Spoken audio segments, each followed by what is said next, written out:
You may remember, you may know a comedian called Emo Phillips. And one of the things I remember about Emo Phillips, aside from his expressions and his humor, was that a number of years ago, about 12 years ago, the Guardian newspaper, a newspaper that I read on an almost regular daily basis, did the crossword, the easy one, when I lived in London. They once announced that Emo Phillips's joke that I'm about to read to you was the funniest religious joke of all time. No pressure on me, just on him. And the joke goes like this. Once I saw a guy on a bridge about to jump. I said, "Don't do it." He said, "Nobody loves me." I said, "God loves you. Do you believe in God?" He said, "Yes." I said, "Are you a Christian or a Jew?" He said, "A Christian." I said, "Me too. Protestant or Catholic?" He said, "Protestant." I said, "Me too. What franchise?" He said, "Baptist." I said, "Me too. Northern Baptist or Southern Baptist?" He said, "Northern Baptist." I said, "Me too. Northern Conservative Baptist or Northern Liberal Baptist?" He said, "Northern Conservative Baptist." I said, "Me too. Northern Conservative Baptist Great Lakes region or Northern Conservative Baptist Eastern region?" He said, "Northern Conservative Baptist Great Lakes region." I said, "Me too. Northern Conservative Baptist Great Lakes Region Council of 1879 or Northern Conservative Baptist Great Lake Regional Council of 1912. He said, "Northern Conservative Baptist Great Lakes Region Council of 1912. I said, "Die, heretic," and I pushed him over.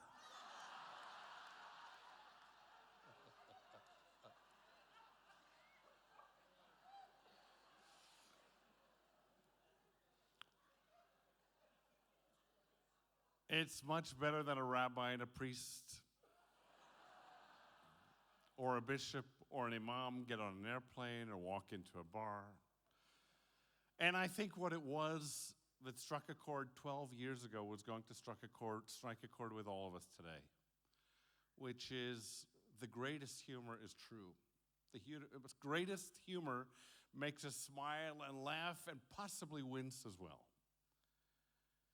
And I think what he was understanding about Northern Conservative Council Baptists, we understand about Reform and Conservative and Reconstructionists and Orthodox wearing their hat up or down and wearing the stroimel on their head or a hat. I remember being in Jerusalem some years ago with a number of you, and our guide was pointing out the differences in Orthodox Haredi Jews in Jerusalem, saying, "Look at his hat, it's tilted that way. Look at his hose. They go up to here, his socks exposed. There's a gold, that's from that community. Those are black, that's from that community. Those are white, that's from that community. He has his hat tipped up, that's from that community. He has his hat tipped down with a band over it, that's from that community. These people don't marry with those people. These people in this building hardly interact with one another." Really? Die, heretic? Is that what it comes to? Is one so difficult for us human beings?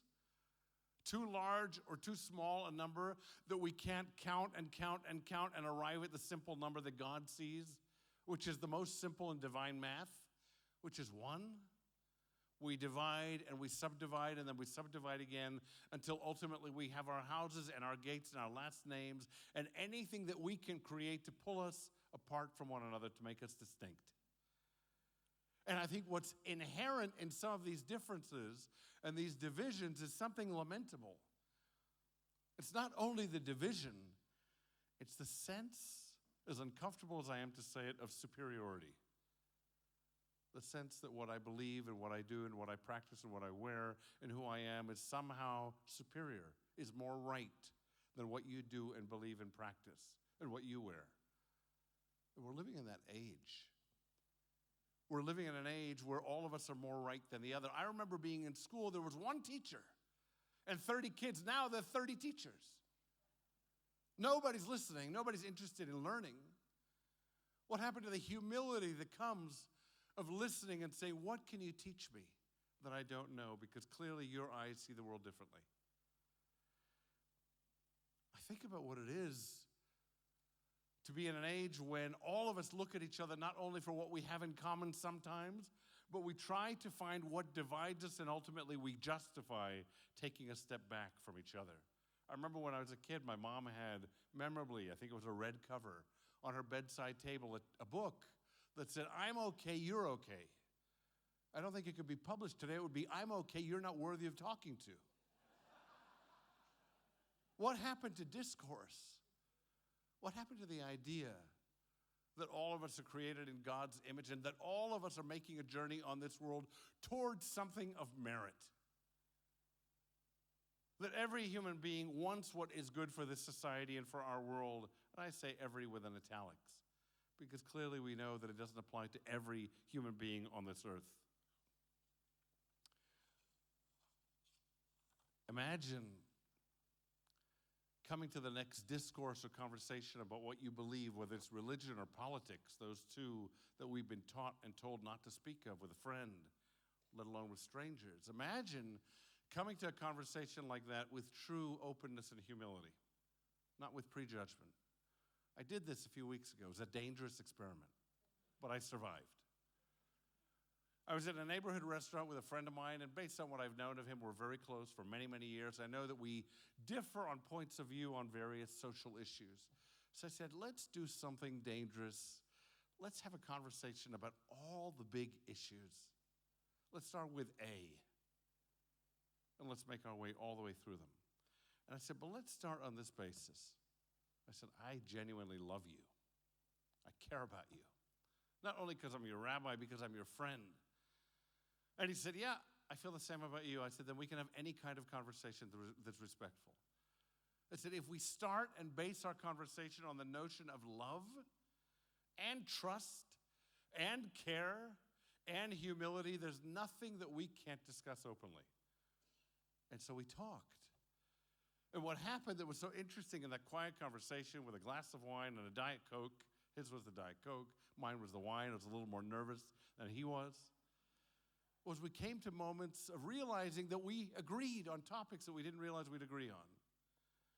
And I said, let's take left and right positions on everything, whether you believe in it or not. Let's just be intellectually honest. Let's take a point of view and defend it. Give me your notion of and your understanding of it. Let's learn from each other. And that's what we did. And we came to moments of saying, that's interesting. And I hadn't thought about it that way. And wow, I need to look at that. Send me a link to that so I can research that more. And at the end of the conversation, I think we were greater friends than we were at the beginning. We came to the understanding that love and trust and compassion and understanding could let two people talk about things that might otherwise divide us if all we want to do is teach one another rather than learn from each other. 30 students or 30 teachers. We turn on the television, whether it's Fox or CNN or MSNBC or the network of the letters of your choice, and what you hear is a different kind of discourse. Pundits and politicians, they speak, they shout over one another. And then what happens is we, as grandparents and parents, inherit that kind of language and discourse, and our kids learn that from us. Our grandkids learn that from us, and what they come to understand is the conversation is being right. And the conversation is being louder than your opponent. And conversation is like chess, or it's like fencing. It's about jabbing and parrying and thrusting instead of learning and being open. In our tradition in the Talmud, all you have are arguments. People who disagree and disagree and disagree. And the beauty and the humility of those arguments is they put all of it, both opinions, in the final record that today we study. Think about the beauty of that idea. That we don't just get the side that won. What we get to learn and understand was two good people had two good points of view. Two good schools of thought had different approaches to the great issues of the world then, just as we might today. Isn't that a beautiful idea that we could inherit from the past? One of the gifts that I've had in being a rabbi and being a community leader is I've had access and the privilege of conversations with national leaders, leaders in our country, in Washington. And I've learned a lot. I've learned a lot about them, and I've learned a lot about us and about the nature of governance and leadership. And one of the things I've learned is the fallacy of certainty.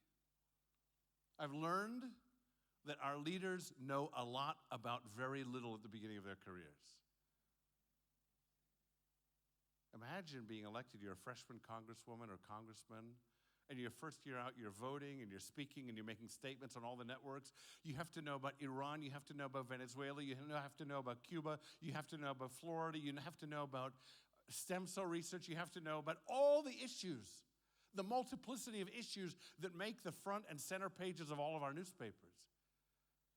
And what happens is you realize that those people are asking us questions because they're not certain, yet they project an air. We put on them a veil of certainty because it makes us feel secure.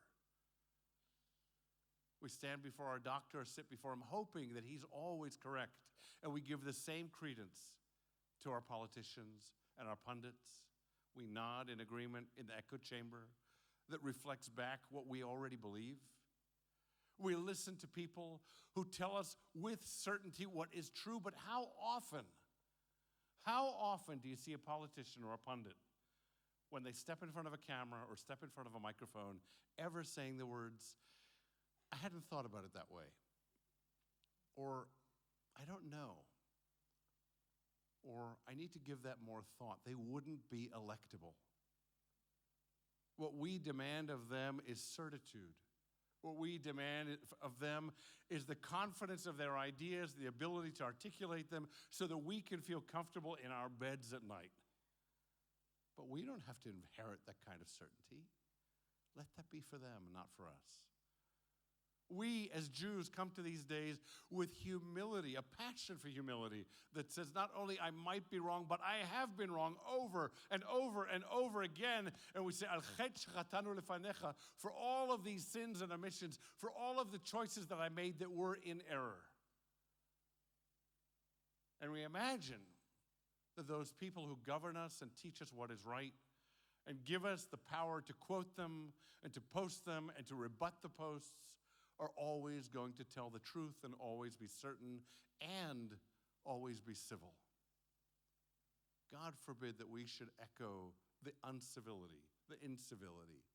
God forbid that we as human beings who love one another, who care for one another, should shout and scream even in print at one another. I love the idea that behind me are 5 Torah scrolls and not a single point of punctuation is in any one. Everything. Our wisdom tradition says question and question and question and question. Never arrive at a period, even at the end of the Torah. Come to the beginning and question and question and question and question. And challenge your certainty. Because the world doesn't need us to be more certain in many cases. It needs us to be more open and more wise and more open to wisdom. We live in an age of so much knowledge but so little wisdom. We live in an age when all of us who come to these places on these hallowed days know that what is certain in us is a quest to learn more.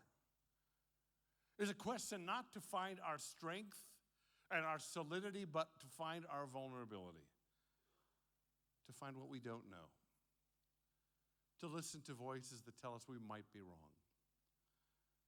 Imagine the next conversation you might have on issues that concern all of us. Something that's postable and rich.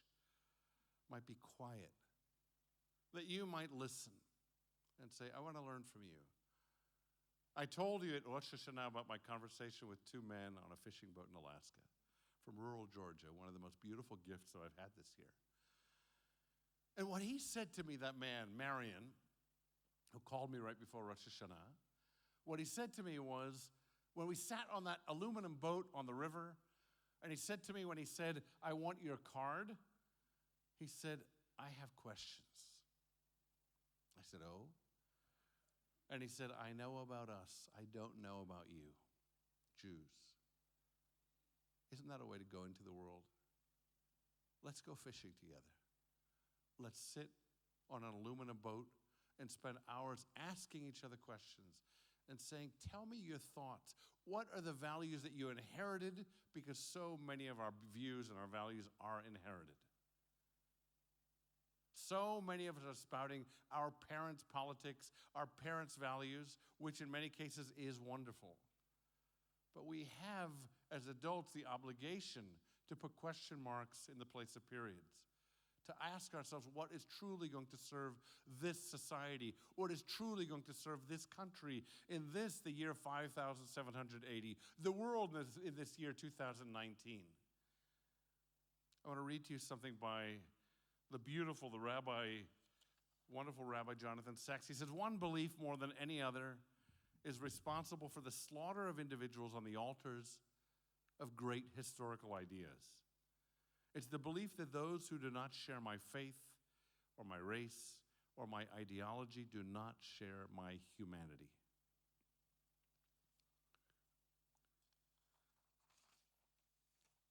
People say that we're living in an age of anger. I don't think it's anger. I think it's contempt, far worse than anger. I think anger has always done good in the world. Anger is what motivated Moses when he came down the mountain and saw the people around a molten calf. Anger is what motivated Jeremiah to rail outside the temple in Jerusalem to say to the people, stop and change direction, change the course of your lives. Anger is what motivated Mandela and Dr. King and Heschel, all the people who created change in our world, because anger was boiling in them. And anger is what motivated them toward goodness and justice. But contempt doesn't have that capacity.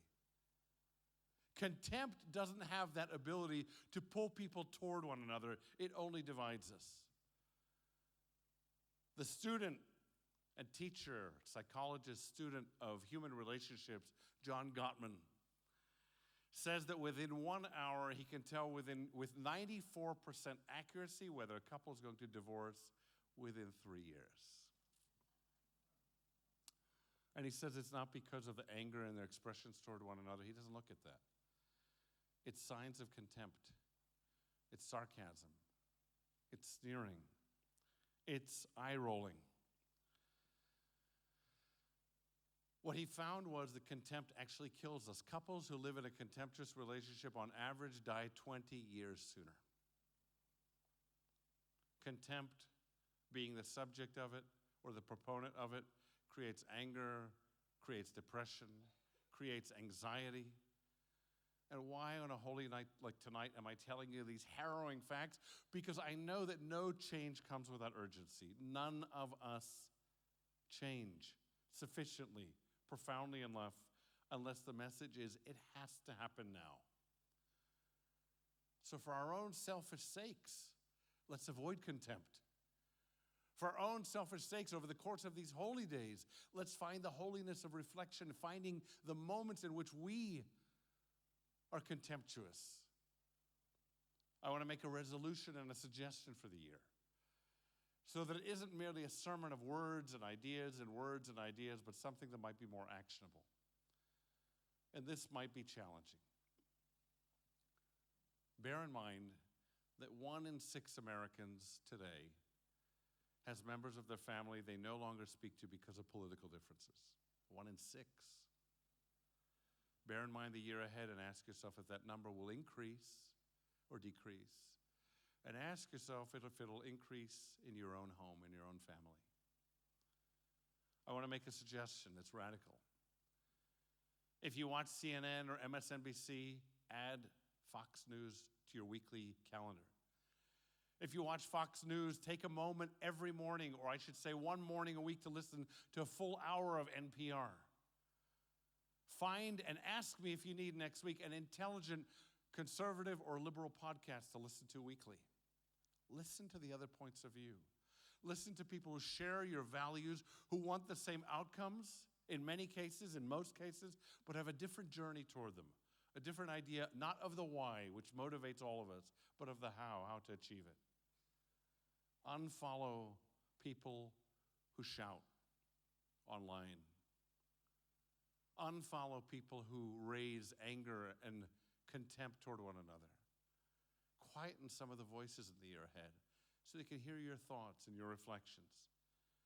Come to a point where you can move forward in the year ahead saying, I've learned and I've learned and I've learned, and I've stopped and I've reflected and I've learned, and maybe I've held that position, and maybe that one I've changed, because with wisdom and with age, we change.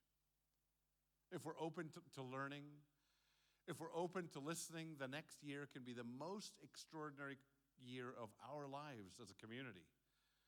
A year ago, I told you a statistic that I later found out was wrong, which is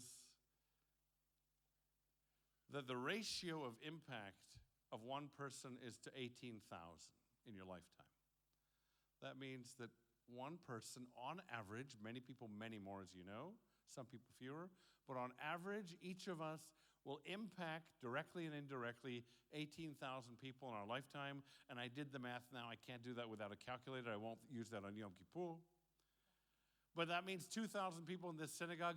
That's the size of the population of Canada. The impact of the people who gather as Valley Outreach Synagogue. And I told you that I was told that statistic is wrong. I read more in the last year and learned that it wasn't 1 to 18,000. It's more like 1 to 40 or 1 to 50,000.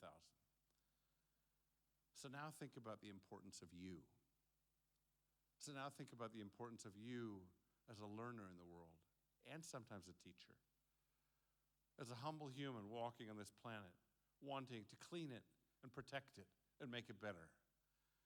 Now think about what it is to be 2,000 people who have the capacity and the charge from heaven and earth